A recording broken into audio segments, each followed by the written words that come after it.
Gracias, presidente, compañeras y compañeros, senadores. Lo dije en comisiones, lo repito, qué bueno que vamos a terminar ya esto. Qué bueno, porque cada día las empresas exigían más y más y aquí se cedía más y más, como lo reflejan estos últimos cambios, que no son para otra cosa sino para beneficiar mayormente a las petroleras transnacionales que estarán aquí saqueando nuestra riqueza patrimonial. En los artículos 43, 80 y 81 de la Ley de Hidrocarburos, estamos frente a una invasión de competencias que deriva de la inconstitucionalidad de las actuaciones que la Comisión Nacional de Hidrocarburos, la Secretaría de Energía y la Comisión Reguladora de Energía, respectivamente. En particular, los artículos 43 y 80 subordinan a las empresas productivas del Estado, o sea, Pemex, y sus subsidiarias y filiales, a que por mandato de la Secretaría de Energía realicen las acciones necesarias para, y escuchen bien, garantizar que sus actividades y operaciones, las de Pemex, no obstaculicen la competencia y el desarrollo eficiente de los mercados, así como la política pública en materia energética. A través de un artificio jurídico se pretende colocar a la creación misma de condiciones de mercado por encima de cualquier otro objetivo de la reforma, de tal suerte que se obliga a que el Estado limite y sujete a su propio operador a fin de permitir el despliegue de operadores privados. Estas fracciones podrían ser invocadas por las petroleras privadas para evitar que Pemex tuviera una efectiva política de alianzas, lo que redundaría en una contradictoria intervención estatal contra Pemex, que distorsiona la tendencia natural del mercado y le impediría competir como ya lo hacen los privados. El riesgo mayor de estas disposiciones es que la Secretaría de Energía, de manera unilateral, le impide a Pemex y a las demás empresas productivas del Estado competir e invertir en la industria petrolera, en particular en las rondas de licitaciones y licencias y contratos de exploración y producción. Queda en evidencia que la ronda cero a Pemex se le dejarán muchas menos áreas exploratorias que las que correspondería a sus capacidades. Hay un sesgo institucional violatorio del artículo 28 de nuestra Constitución y discriminatorio contra las empresas productivas del Estado que no se observa en ninguna experiencia internacional precedente. Ningún otro país limita la actuación de sus petroleras y todo lo contrario. Queda manifiesto entonces que Pemex tiene la suficiente capacidad técnica, operativa y financiera como para representar un reto para las operadoras internacionales. De otra manera, no habría necesidad de este tipo de previsiones en la ley, pues no que Pemex no tenía la capacidad, no decían ustedes que no tenía esa capacidad, tan la tiene que por esta vía la limitan. Con estas determinaciones se desnudan las verdaderas pretensiones del PRI, el PAN y el gobierno de Peña Nieto. Contrario a su discurso de que la reforma energética fortalecería a Pemex, la anula en el mediano plazo para dar paso a las transnacionales petroleras. ¿No es esto entreguismo, señoras y señores? En cuanto al artículo 101, fracción quinta, inciso C, que dice que el pago al superficiario sea a cuenta de los ingresos remanentes después de pagar básicamente sus obligaciones de regalías al Fondo Mexicano del Petróleo. La formulación anterior, los pagos que le correspondan al Estado mexicano, incluía impuestos de distinto tipo que el contratista causará e implicaba un pago que afectaría en mayor medida sus utilidades. Con la nueva redacción, se asegura que los pagos a los superficiarios y o comunidades, el contratista los pueda interiorizar como costos, esto es, los registra como un costo de producción y seguramente reducirá la masa de ingresos fiscales del Estado.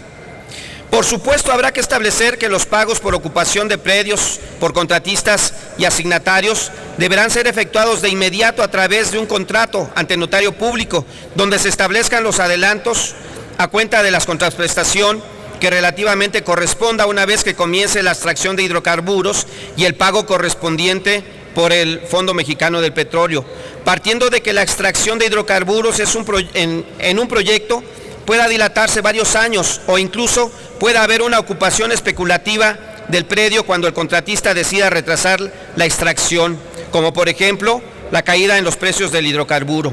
En el mismo sentido, se tiene que prever que en los contratos de licencia y producción compartida, el contratista se quedará con el hidrocarburo y se pierde el control sobre el monto efectivo de la enajenación y por ende de los ingresos con que se pague al propietario del predio. Realmente al propietario del predio superficial se le pagará con la renta que corresponde a la nación y por lo tanto, quien podría pagar sería el gobierno, el propio gobierno. Quizá esto conviniera más porque protege mejor el interés del propietario. En el segundo párrafo de esta misma fracción se separan los casos de extracción de gas no asociado donde los contratistas tendrán que pagar de 0.5 a no más de 3%, los demás casos pagarán como máximo 2%. No es una lógica vinculada a la magnitud de renta de unos casos y otros, pues en yacimientos de gas asociado o crudo la renta es mucho mayor y el pago a los superficiarios podría ser mayor, pero está dirigido a la extracción del gas de lutitas, que de acuerdo a la información existente hasta ahora, los yacimientos mexicanos son de gas seco. El uso de fracking y las perforaciones horizontales son mucho más destructivas que otras tecnologías, por eso se da un punto más, pero los ingresos de este tipo de superficiarios muy probablemente siempre serán menores en los otros casos considerados y su propiedad será más afectada. Partiendo del esquema aprobado de contratación, el Estado debería tutelar el interés de los superficiarios, no de los contratistas, es decir, se debería poner un límite inferior, como lo dicen, del 2 o el 3%, para dejar abierta la posibilidad de que los superficiarios obtuvieran negociaciones mayores. ¿Por qué no aspirar al 8% que se le daba a los superficiarios allá en 1925? Sobre las modificaciones a la Ley de Petróleos Mexicanos, observamos nuevamente el dogma de la producción en la productividad, de que todo debe aumentar el valor patrimonial. Aquí me detengo un poco para explicar lo que hicieron ustedes en la Cámara de Diputados. Digo ustedes porque son el mismo partido, PAN, PRI, Verde. Cuando dicen que se pagará después de descontados los pagos que deban realizarse al Fondo Mexicano del Petróleo, están diciendo que a los propietarios les pagarán una vez incluso que se extraiga ya sea el gas o ya sea el petróleo. Hasta entonces, pues nosotros hemos dicho que esto es un despojo, que esto será un despojo. Ese es el discurso que se ha escuchado en los últimos días, en los últimos meses, cuando nosotros decimos que despojarán a los propietarios y ustedes dicen que no, que todo lo contrario. Pues déjenme decirles que aquí, si acaso se les paga, será hasta después de la producción. Estamos hablando de que la fase exploratoria son entre 5 años aproximadamente y la parte de producción es mucho después. Hasta entonces los superficiarios, los propietarios de la tierra tendrán acaso algún pago.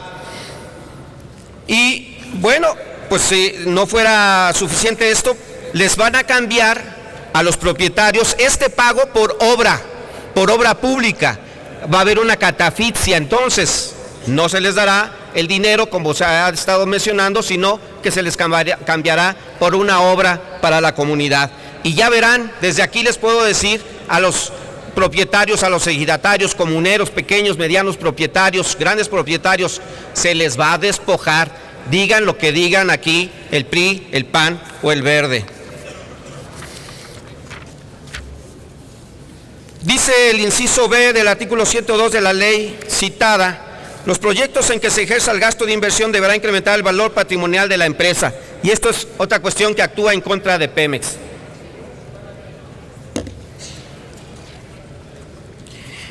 Y si Pemex quiere hacer un proyecto de mantenimiento, investigación, desarrollo tecnológico, reducción de emisiones de gas de efecto invernadero o de responsabilidad social, ¿qué sucederá en estos casos? Esto no aumenta el valor patrimonial según el texto que nos mandaron los diputados, Esto es investigación, inversión o persigue fines sociales. Con la redacción, ¿cómo está? Equivale a una violación a la ley. En el 104 de la misma ley de Pemex modificada y que ahora discutimos, amarra al Consejo de Administración de las empresas para hacer contrataciones de personal. Dice así su fracción cuarta: los movimientos que realicen a sus estructuras orgánicas, ocupacionales y salariales, escuchen, deberán realizarse mediante adecuaciones presupuestarias compensadas. Esto es, traducido en palabras que se puedan entender, Pemex no podrá contratar a una persona más si antes no despide a una más. Esto es, una plaza por otra plaza. Esto significa las adecuaciones presupuestarias compensadas. Se corre a alguien, se contrata a alguien.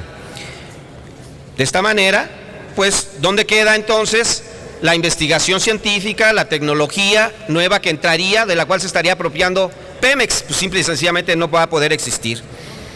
Por último, y esto es una joya, y qué lástima que no está aquí el representante sindical de los trabajadores de Pemex. Vean ustedes, la Cámara de Diputados eliminó el artículo 62 de la Ley de Ingresos sobre Hidrocarburos, referente a la prohibición del reparto de utilidades entre los trabajadores de Pemex y los nuevos contratistas. Fue algo que se criticó mucho y que los diputados allá dijeron, ya corregimos. Bueno, pues nuevamente mienten. Sin embargo, se mantuvo prácticamente la misma redacción en el artículo 118 de la Ley de Petróleos Mexicanos, que dice a la letra: las utilidades que obtengan Petróleos Mexicanos y sus empresas productivas subsidiarias tienen como fin incrementar los ingresos de la nación para destinarlos al financiamiento del gasto público, por lo que dichas utilidades, escuchen, dichas utilidades no se repartirán entre sus trabajadores.